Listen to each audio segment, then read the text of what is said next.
முன்னாள் முதல்வர் கருணாநிதியின் 103வது பிறந்த நாளை ஒட்டி பல்வேறு அரசியல் கட்சி தலைவர்கள் அவரை நினைவு கூர்ந்தனர்.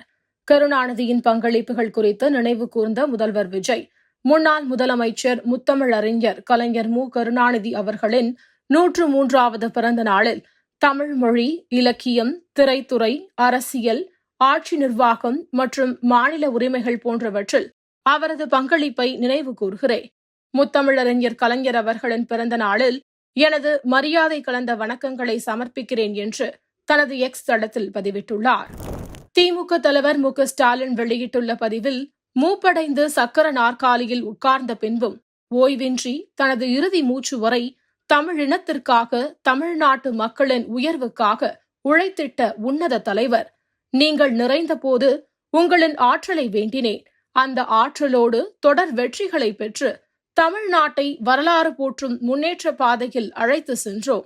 இப்போது வெற்றி வாய்ப்பை இழந்திருக்கிறோம். எனினும் உங்களது ஆற்றல் என்னோடு மட்டுமல்ல, நீங்கள் உணர்வூட்டி வளர்த்தெடுத்த ஒவ்வொரு உடன்பிறப்பிடமும் இருக்கிறது. காங்கிரஸ் தலைவர் ராகுல் காந்தியும் கருணாநிதியை நினைவு கூர்ந்தார். எக்ஸ் வலைப்பக்கத்தில் வெளியிட்டுள்ள அறிக்கையில், கலைஞர் கருணாநிதி தமிழ் மக்கள் கண்ணியத்திற்காகவும், சமூக நீதிக்காகவும், ஒடுக்கப்பட்டவர்களின் உரிமைகளுக்காகவும் போராடியவர். அனைவரும் சமம் என்று கருதும் அரசியலமைப்பின் மீது மிகுந்த நம்பிக்கை கொண்டவர். அவரது பிறந்த நாளில் பணிவான மரியாதையை செலுத்துகிறேன் என்று தெரிவித்துள்ளார். தவேக அரசு சார்பில் அமைச்சர் ராஜ்மோகன் சென்னை ஓமந்தூரார் அரசு மருத்துவமனை வளாகத்தில் உள்ள கலைஞர் கருணாநிதியின் படத்திற்கு மலர் தூவி மரியாதை செலுத்தினார். தமிழ்நாடு காவல்துறையின் தலைவராக பொறுப்பேற்றுக் கொண்டார் மகேஷ்குமார் அகர்வால். பதவியேற்றதும் மரியாதை நிமித்தமாக முதல்வர் விஜயை தலைமை செயலகத்தில் சந்தித்தார்.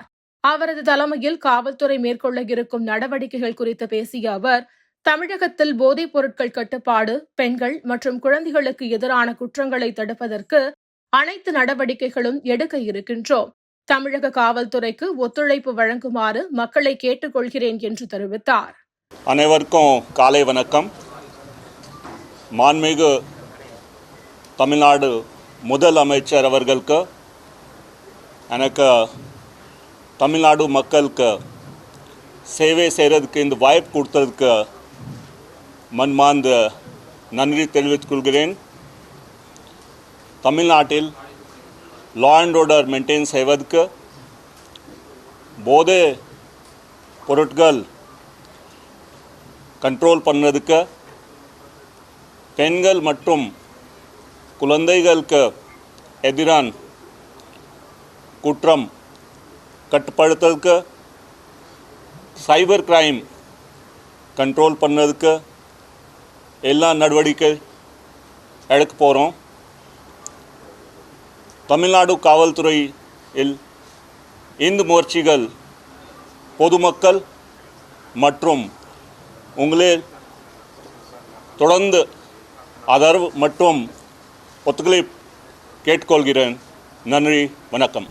தவேக அரசு பொறுப்பேற்ற பிறகு முதல் அமைச்சரவை கூட்டம் ஜூன் 5ஆம் தேதி முதல்வர் விஜய் தலைமையில் நடைபெறும் என தமிழக அரசு அறிவித்திருக்கிறது. மாவட்டங்களின் வளர்ச்சிக்கும் மக்கள் நலத்திட்டங்களை கண்காணிக்கவும் ஏதுவாக மாவட்டங்களுக்கான பொறுப்பு அமைச்சர்களை நியமித்துள்ளார் முதல்வர் விஜய். அதன்படி அமைச்சர் ஆனந்த் விழுப்புரம் மற்றும் கடலூர், அமைச்சர் ஆதவ் அர்ஜுனா சென்னை மற்றும் திருவண்ணாமலை, அமைச்சர் வெங்கட்ரமணன் மயிலாடுதுறை, நிதியமைச்சர் மரிய வில்சன் திருநெல்வேலி, அமைச்சர் ராஜ்மோகன் பெரம்பலூர், அமைச்சர் தென்னரசு காஞ்சிபுரம், அமைச்சர் ரஞ்சித்குமார் திருப்பத்தூர், அமைச்சர் சரத்குமார் செங்கல்பட்டு, அமைச்சர் காந்திராஜ் தர்மபுரி என மாவட்டங்களுக்கான பொறுப்பு அமைச்சர்கள் நியமிக்கப்பட்டுள்ளனர்.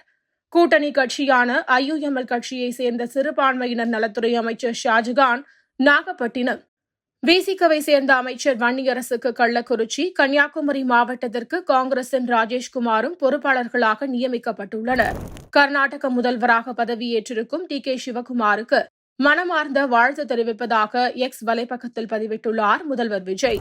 சட்டத்துறையின் செயலாளராக சுமதி நியமிக்கப்பட்டுள்ளார். மாநில சட்ட ஆணையத்தின் முழுநேர உறுப்பினர் செயலராக இருந்தவர் சுமதி. சட்டத்துறை செயலாளராக இருந்த ஜார்ஜ் அலெக்சாண்டர் பணி ஓய்வு பெற்றதை அடுத்து சுமதி அப்பொறுப்பில் நியமிக்கப்பட்டிருக்கிறது.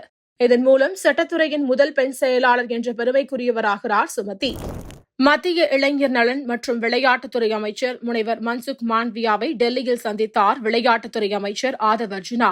தமிழ்நாட்டில் 2029ஆம் ஆண்டு தேசிய விளையாட்டுப் போட்டிகளை நடத்துவதற்கான தமிழ்நாட்டின் விருப்பத்தை முன்வைத்தார் அமைச்சர் ஆதவ் அர்ஜுனா. தமிழ்நாட்டில் விளையாட்டு தொடர்பான முன்னேற்றங்களுக்கு தேவையான திட்டங்கள் குறித்தும் இந்த சந்திப்பில் விவாதிக்கப்பட்டதாக செய்தி மற்றும் மக்கள் தொடர்புத்துறை தெரிவித்துள்ளது. சட்டமன்ற தேர்தலில் போட்டியிட்டு வெற்றி பெற்ற சி.வி. சண்முகம் தன்னுடைய மாநிலங்களவை பதவியை ராஜினாமா செய்தார். இதையடுத்து ஜூன் 18ஆம் தேதி மாநிலங்களவை உறுப்பினர்களுக்கான தேர்தல் நடைபெற இருக்கிறது. இந்த தேர்தலில் தவேக கூட்டணி சார்பில் காங்கிரஸ் கட்சி போட்டியிடும் என்று அறிவித்திருக்கிறார் முதல்வர் விஜய். முன்னதாக காங்கிரஸ் மேலிட பொறுப்பாளர் கிரிஷ் சோடங்கர் தலைமை செயலகத்தில் சந்தித்து காங்கிரஸ் கட்சிக்கும் மாநிலங்களவை சீட் ஒதுக்க வேண்டும் என்று கேட்டுக் கொண்டது குறிப்பிடத்தக்கது. Our Central Election Committee, under the leadership of Khargeji, will decide who will be the candidate of the Rajya Sabha, and they will announce soon. So as soon as they announce, we will inform you. Thank you. Thoothukudi மாவட்டம் ஏரல் நகரத்தின் தவேக செயலாளர் ராஜா பண மோசடி புகாரில் கைது செய்யப்பட்டுள்ளார். 72 லட்சம் கடனை பெற்றுவிட்டு திரும்பத் தர மறுப்பதாக பாபு என்பவர் அளித்த புகாரின் அடிப்படையில் ராஜா மற்றும் அவரது மனைவியை போலீசார் கைது செய்தனர்.